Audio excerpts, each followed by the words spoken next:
Hi guys, and welcome to another video in the Let's Build a Website series. In this video we're going to begin creating the home page of the website properly. So currently all we've got is a box that says Hello World. That's not particularly exciting. We're going to create the containing block that houses all of our website content, and we're going to write up the CSS styles that stick it in the middle of the screen. So if you think back to a website that you're familiar with, what you probably found there was that website consisted of a block of a specific width and margins on the left and right, and it was put in the center of the screen. This is a very common thing in web design because it's very hard to create a website that looks equally good on a 27-inch screen and a laptop screen. So what you tend to do is just say, okay, I'll have this block of specific width and I'll just tell the browser to put it in the middle of the screen. I have no idea how long people have been doing that on the internet, but it's been going on for quite some time. So in this episode, we're going to get that containing block, put it in the middle of the screen.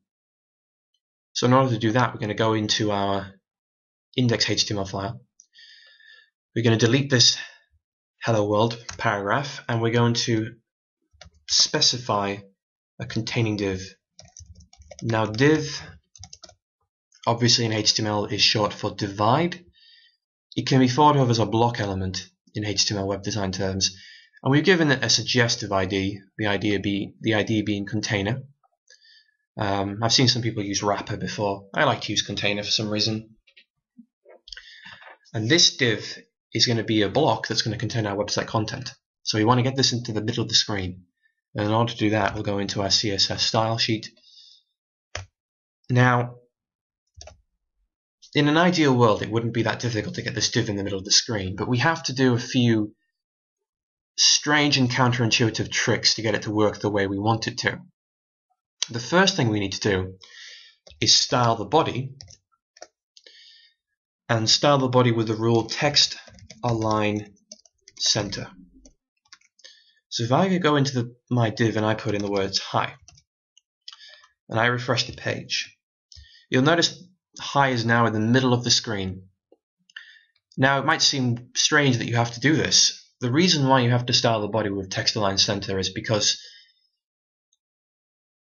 you don't know what browser people are going to be looking at your website in, and in older browsers it's not enough to just style the containing div and put it in the middle of the screen. You need to style the body as well and then style the containing div. It sounds strange, but trust me, it works. Now we want to style our containing div, and remember that it has the ID of container. So in a style sheet, to reference an ID, we use a hash. So hash container, and then the styles we want to apply to that div between braces. The very first thing we want to do is reset that text align back to left.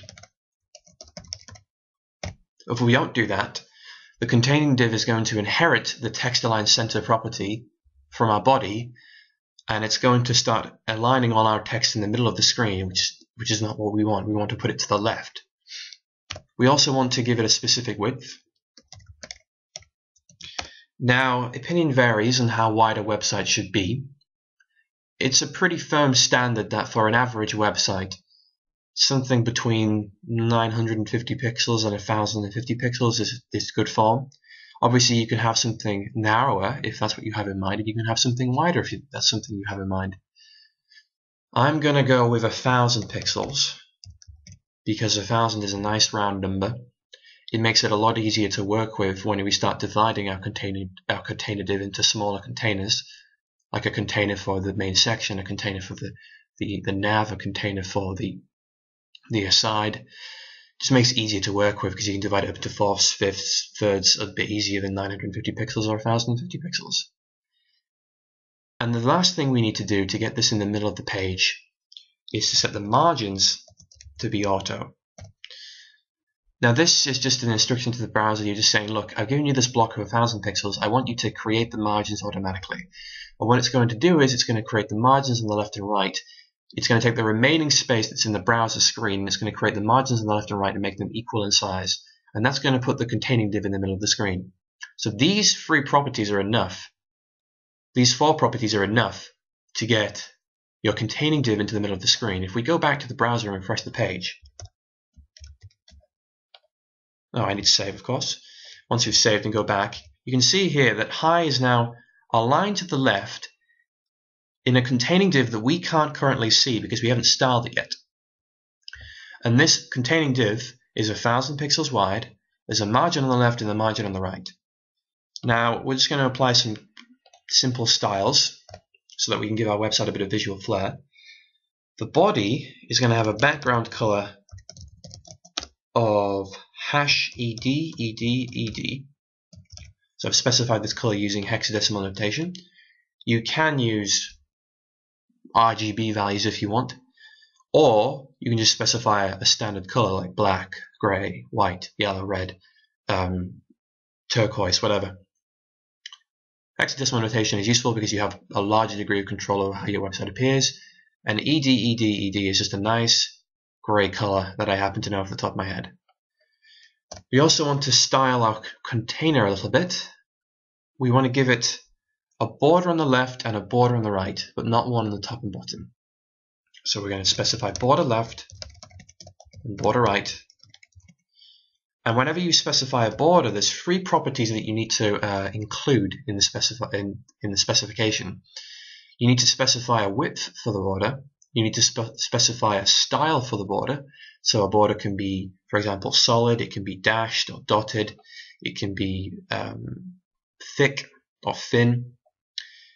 And so in addition to a thickness and a style, you need to also specify a color. So we're going to specify a border 2 pixel solid #CCC CCC. It's another hexadecimal color. It produces a nice gray color.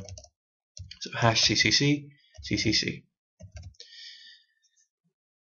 And container is going to inherit the background color from the body unless we specify a different background color. And obviously we don't want that because we want it to be visually distinct from the body. So we'll specify a background color, and it's just going to be plain old boring white. And one last thing we want to do is specify a minimum height for this container. Now, a div element, it either has no height if it contains nothing, or it has a height that's designed to accommodate all the various things it contains. So if we go back to the browser now, and just check if we go back to the browser now with these styles saved and we refresh the page, we can actually see our changes take effect. The body now is colored with the gray. We've got the div here with the white background, and I don't know if you can see this in YouTube, but we've got a border on the left and right. Perhaps if I change this to black, it might be easier to see. So on the left it's now black. So we have a border on the left that's black. One of the things that I like to do though is to specify a minimum height. So min-height specifies a minimum height for the div. And basically the idea is you specify a minimum height that kind of matches what you expect the height to be. So in the future we expect this to come all the way down the page and disappear into the bottom of the screen. That's how most websites work. So in order to do that, I'm going to specify a minimum height of 800 pixels. So this containing div can never have a height smaller than 800 pixels. It could have a height larger than 800 pixels if it contains enough content that it has to stretch that far to accommodate it, but it will never have a height less than 800 pixels. So that new style, if we refresh the page, you can see now that our div shoots down the page. It's now 800 pixels high, and you can begin to see the beginnings of our website. You can begin to see the beginnings of our website homepage. So we've now got the containing block set up for our site. And that's going to be it for this video. In the next video, we'll begin working on the header, and if there's time, we'll also begin working on a nav bar that's going to go on top of the header. So I'll see you in the next video, guys. Thanks for watching.